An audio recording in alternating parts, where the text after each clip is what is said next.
अनिरुद्ध शिक्षण प्रसारक संस्थेचे बाल Shivaji English medium school Kankavli आणि मुक्तांगण प्री प्रायमरी स्कूल इयत्ता 10वीची 100% निकालाची परंपरा, अनुभवी व तज्ञ शिक्षक आणि मार्गदर्शक स्टाफ, शास्त्रीय संगीत आणि हार्मोनियम वादन, शास्त्रीय नृत्य, योगशास्त्र, विविध प्रकारचे मार्शल आर्ट खेळांची राज्य आणि राष्ट्रीय स्तरावरील निवडीसाठी तयारी करून घेणारी शाळा, शालेय सहली आणि विविध ठिकाणांना क्षेत्रभेटी, अद्ययावत व प्रशस्त खेळाचं मैदान, आधुनिक व सुरक्षित वाहतूक व्यवस्था, संपूर्ण वायफाय कॅम्पस, नवीन राष्ट्रीय शैक्षणिक धोरणाद्वारे निर्धारित NCERT पूर्व प्राथमिक अभ्यासक्रम, आंतरराष्ट्रीय स्तराचा अभ्यासक्रम, कोडिंग आणि संगणकीय कौशल्य, डिजिटल क्लासरूम, लीड अंतर्गत राष्ट्रीय स्तरावरील स्पर्धा आणि मार्गदर्शन वर्ग. आजच प्रवेश घ्या. प्रवेशासाठी संपर्क अनिरुद्ध शिक्षण प्रसारक संस्थेचं बाल Shivaji English medium school Kankavli आणि मुक्तांगण प्री प्रायमरी स्कूल, अप्रतिम नगर, सापळेबाग, जानवली, कणकवली. मोबाईल 940492 1648 आणि 7841 83 18 96. रवींद्र चव्हाणांसारख्या धाडसी पालकमंत्र्याची सिंधुदुर्गला गरज आहे असे गौरवोद्गार माजी नगराध्यक्ष बबन साळगावकर यांनी काढले. तसेच नळपाणी योजनेस 56 कोटी मंजूर केल्याची सुद्धा माहिती त्यांनी दिली आहे. पाहुयात काय म्हणालेत बबन साळगावकर. नमस्कार. सावंतवाडीकरांसाठी एक आनंदाची बातमी आपण काल ऐकली असेल, वाचली असेल किंवा पाहिली पण असेल. नळपाणी योजना ही मंजूर झाल्याची माहिती स्वतः माजी नगराध्यक्ष बबन साळगावकर यांनी सर्वप्रथम दिली होती आणि पालकमंत्री रवींद्र चव्हाण यांचे आभार त्यांनी व्यक्त केले होते. बबनराव, आपलं पण अभिनंदन, कारण आपण सुद्धा नगराध्यक्ष असताना या योजनेसाठी खूप मेहनत घेतली होती. थोडासा इतिहास सांगावा असं वाटतो की सावंतवाडीत जी नळ पाणी योजना पहिल्यांदा आली ती राजघराण्यामुळे आली. केसरीतलं पाणी सावंतवाडीत आणलं गेलं आणि त्यावेळीच्या राणीसाहेब म्हणजे राजमाता ज्या होत्या त्यांच्यामुळे ही योजना तेव्हाच्या राजेसाहेबांनी सावंतवाडीपर्यंत आणली. त्यानंतर अनेक त्याच्यावर प्रक्रिया झाली किंवा मधल्या काळात पण अनेक राजकीय नेते मंडळींनी सुद्धा त्याच्यावर म्हणजे जास्त निधी देऊन ही नळ पाणी योजना जी आहे ती शहरातल्या प्रत्येक नागरिकाला मिळावी म्हणून प्रयत्न केले आणि त्यात यशही मिळालं. पण एक तुम्ही शहरातली वाढती लोकसंख्या आहे किंवा शहरीकरण आहे हे पाहता त्या योजनेवर लोड येत होता आणि यासाठी एक तुम्ही स्वतः पुढाकार घेतला. नगराध्यक्ष असताना काही गोष्टींचा आढावा घेतला आणि ज्या 56 कोटी 17 लाख रुपये आज ज्या योजनेसाठी मंजूर झालेले आहेत, पालकमंत्री रवींद्र चव्हाण यांनी त्याच्यासाठी विशेष प्रयत्न केलेले आहेत. तर एक तुमचंही ते स्वप्न होतं, आज ते पूर्ण झालेलं आहे, तर तुमची काय प्रतिक्रिया आहे? निश्चितच पालकमंत्र्यांचे आभार मानावे लागतील. गेली सन 2018 पासून ही मे आयकॉन नाशिक या कंपनीकडनं याचा आराखडा तयार करून घेतला होता आणि याचे 48 लाख रुपये सन 2018लाच शासनाकडे वर्ग केले होते. याचा अर्थ ही नळपाणी योजना मंजूर होती, परंतु काही कारणास्तव ह्या योजनेकडे इथले लोकप्रतिनिधी दुर्लक्ष करत होते आणि जाणीवपूर्वक ही योजना बाजूला काढून ठेवली होती. आणि परवा 3 महिन्यापूर्वी मी पालकमंत्री आदरणीय रवींद्र चव्हाण साहेबांना भेटलो आणि त्याने 3 महिन्यामध्ये आज धाडसी निर्णय घेऊन आज शहराला जी योजना 46 कोटीमध्ये होणार होती ती योजना 2018 ते 2023 त्या कालामध्ये जवळजवळ 10 कोटी रुपये त्यामध्ये वाढले, परंतु 56 कोटी रुपये 56 कोटी 17 लाख रुपये रवींद्र चव्हाण साहेबांनी या शहरासाठी दिले. हा मोठा एक धाडसी निर्णय आहे आणि ते खरोखरच कौतुकास पात्र आहे. ह्या निर्णयामुळे रवींद्र चव्हाण यांच्या आदरणीय रवींद्र चव्हाण साहेब यांच्या निर्णयामुळे सावंतवाडीला शहराला भविष्यामध्ये चांगलं मुबलक पाणी मिळण्यासाठी याची मदत होईल. आणि ह्या योजनेमध्ये 4 ठिकाणी हायटेक टाकी आहे.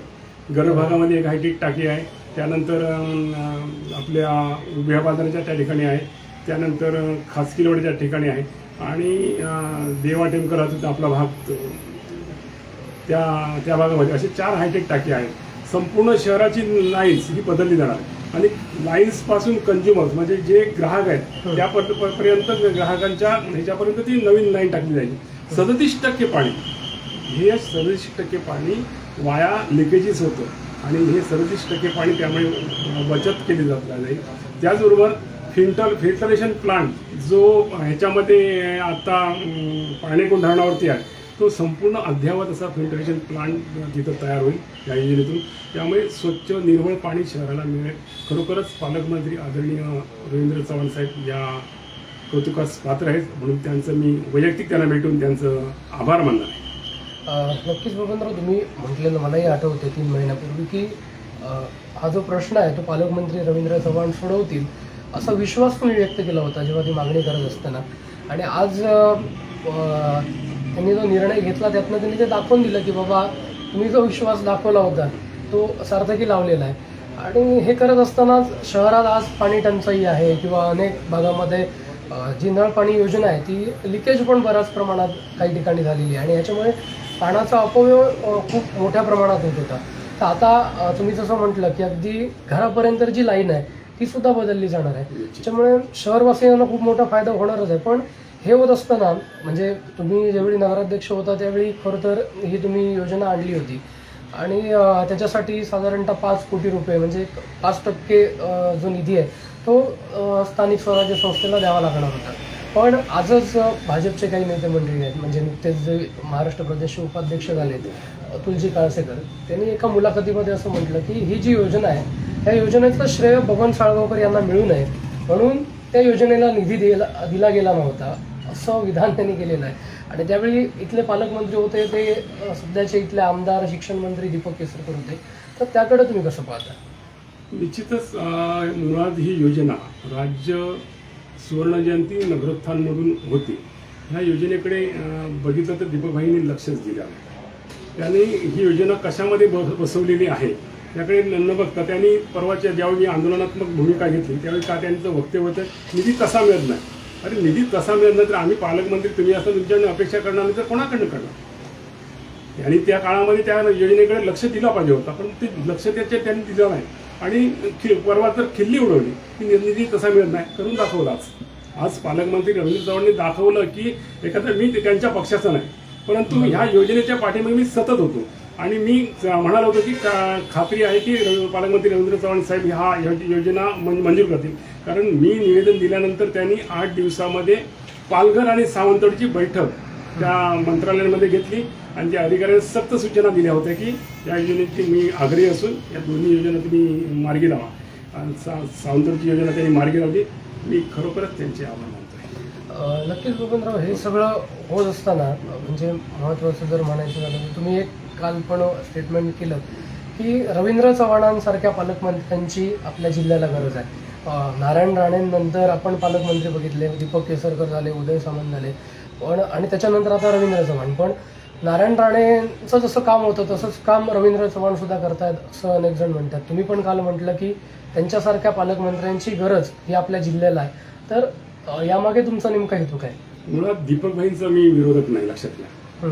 दीपकभाईंकडनं माझ्या फार अपेक्षा होत्या. कारण त्यांचं मांडणी करणं, त्यांची हुशारी, त्यांचा जाऊन अभ्यास मुळाशी जाऊन करणं हे त्यांचं एक त्यांच्याकडे कौशल्य होतं आणि त्याला कुठेतरी छेद दिला गेला की हा एवढा मोठा हुशार मनुष्य ही हुशारी विकास कामाकडे न वळवता आपण कुठेतरी दुसरीकडे वर्ग करतोय आणि ज्यावेळी विकास कामं न दाखवता कुठेतरी वेगळ्या दिशेने वळत आहेत हे ज्यावेळी वाटलं त्यावेळी माझ्या मनाला छेद गेला आणि वाटलं की असं का होतं की ज्याच्याकडनं आपण विकासात्मक ह्या सर्वांगीण विकास ह्या भागाचा सिंधुदुर्ग जिल्ह्याचा होईल असं त्यांच्याकडनं आमच्या अपेक्षा होत्या आणि त्या करू शकल्या नाही. त्यामुळे दीपकभाईंच्या सातत्याने आता मी विरोधात बोलत असेल तर त्यांच्या वैयक्तिक ते नसून विकास कामासाठी आहेत. कारण पालकमंत्री जे तुम्ही म्हणालात आता राणेसाहेब त्यांनी धाडसाने पालकमंत्रीपद सांभाळाने ह्या भागाचे रस्ते पाणी लाईट्स ह्या भागामध्ये मुळापर्यंत पोहोचवण्याचं काम राणेसाहेबांनी केलं. त्या मला आज पालकमंत्री रवींद्र चव्हाणमध्ये ते धाडस दिसतंय आणि पालकमंत्री खऱ्या अर्थानं ह्या जिल्ह्याला न्याय देऊ शकतील असं वाटतं. म्हणूनच मी म्हणालो होतो की ते कौतुकास पात्र आहेत आणि असा धाडसाने निर्णय घेणारा ह्या पालकमंत्री ह्या जिल्ह्याला हवा. कारण मिटिंगा दीपकभाईंनी अनेक घेतल्या परंतु त्यांनी ठपका हा अधिकाऱ्यांवरती ठेवला अधिकाऱ्यांनी. परंतु दीपकभाईंनी कधीच निर्णय करून दिले नाही. अधिकाऱ्यांनी तक्रार आहे. अधिकारी म्हणायचे की हे मिटिंगा घेतात मिटिंगा तेवढ्याच सोडतात आणि निघून जातात. मिटिंग घेत असताना त्यावरती निर्णय करणं आवश्यक होते आणि निर्णय करण्यासाठी दीपकभाई कायम कमी पडले. त्यामुळे त्यांनी किती निधी आणला तरी विकासात्मक ते सिंधुदुर्ग जिल्हा पुढे घेऊन जाऊ शकले नाही, हेही सत्य तेवढंच आहे. नक्कीच एक शेवटचा प्रश्न गोविंदराव, पाणी हे जीवनावश्यक आहेच, पण एक आपल्या जीवनातलं अविभाज्य घटक असं आहे आणि पाण्याला कधीच कोण नाही म्हणत नाही. आणि आज ती योजना व्हावी याच्यासाठी तुमची तळमळ गेली अनेक वर्ष दिसत होती, आजही ती दिसते. आणि ज्यावेळी ही योजना मंजूर झाली तर मला सांगायला आनंद होतो की संपूर्ण राज्याला हेवा वाटेल अशी योजना ही आपल्या सावंतवाडीत आहे, जी फायद्यात चालणारी योजना आहे, जी गुरुत्वाकर्षणावर चालणारी योजना आहे. आणि आज ज्यावेळी रवींद्र चव्हाणांच्या माध्यमातून त्याला निधी मंजूर होतोय, आपल्यासारख्या म्हणजे नगराध्यक्ष असताना तुम्ही त्याचा केलेला अभ्यास असेल किंवा आताही केलेला कार्य असेल, त्याच्यामुळे निश्चितच आपल्या शहरातल्या प्रत्येक नागरिकाला मुबलक पाणी पुरवठा होणार आहे. आणि एक राज्यासमोर आमची नळपाणी योजना म्हणजे माझ्या सावंतवाडीची नळपाणी योजना ही आदर्श घालून देणार आहे. तर एकंदरीतच तुम्हाला काय वाटतं, आज हे सगळं मंजूर झालेलं आहे आणि नुसतं मंजूर होऊन थांबणार नाही, तर येत्या काळात काम सुरू सुद्धा आपल्याला होताना पाहायला मिळेल, कारण तसा धडाका हा त्या मंत्र्यांमध्ये आहे, आतापर्यंत घेतलेल्या निर्णयामध्ये आहे आणि आपण केलेल्या योजनेमध्ये सुद्धा तेवढीच गरज ही इथल्या जनतेला सुद्धा आहे. तर तुम्हाला काय वाटतं? मुळात ही योजना जी आहे त्याबाबत सविस्तर माहिती मी या ठिकाणी देईन, परंतु मी इथंच थांबणार नाही की सावंतवाडी शहर आणि सावंतवाडी शहराच्या परिसरामध्ये 24 तास पाणी पुरवठा व्हावा यासाठी मी आग्रही आहे. आणि त्यासाठी शिरशिंगे धरण जे गेले 25 वर्ष बंद आहे, त्याचं काम फॉरेस्ट लँडसाठी थांबलेलं आहे, त्या लँड जी आहे ती लँड वर्ग करण्यासाठी पालकमंत्री रवींद्र चव्हाण साहेबांना भेटून आणि दुसरी योजनेचं पाणी सावंतवाडी शहरापर्यंत आणून शिरशिंगेचं पाणी सावंतवाडी शहरापर्यंत आणण्यासाठी मी आग्रही राहील. आणि सावंतवाडी आणि आसपासच्या खेडेगावांना मुबलक पाणी देण्यासाठी रवींद्र चव्हाण लक्ष घालून हाही प्रश्न सोडवतील ही मला खात्री आहे आणि त्यासाठी मी लवकरच त्यांची भेट घेत आहे. नक्कीच धन्यवाद गोविंदराव, तुम्ही आमच्याशी संवाद साधलात. आणि यात स्वार्थ जर कोणाचा असेल तर आमचा सावंतवाडीकरांचा आहे, सावंतवाडीकर जनतेचा आहे. त्यामुळे तुमचे असतील, पालकमंत्री रवींद्र चव्हाणांचे असतील, जेवढे ऋण व्यक्त करायचे असतील, जेवढे आभार मानायचे असतील तेवढे ते कमी पडतील. कारण निश्चितच मी हे पूर्ण काम हे पालकमंत्री रवींद्र चव्हाणांनी मार्गी लावलं, कारण की मी एक सामान्य कार्यकर्ता, माझी नगराध्यक्ष, परंतु त्यांनी हा प्रश्न लक्षपूर्वक सोडवला.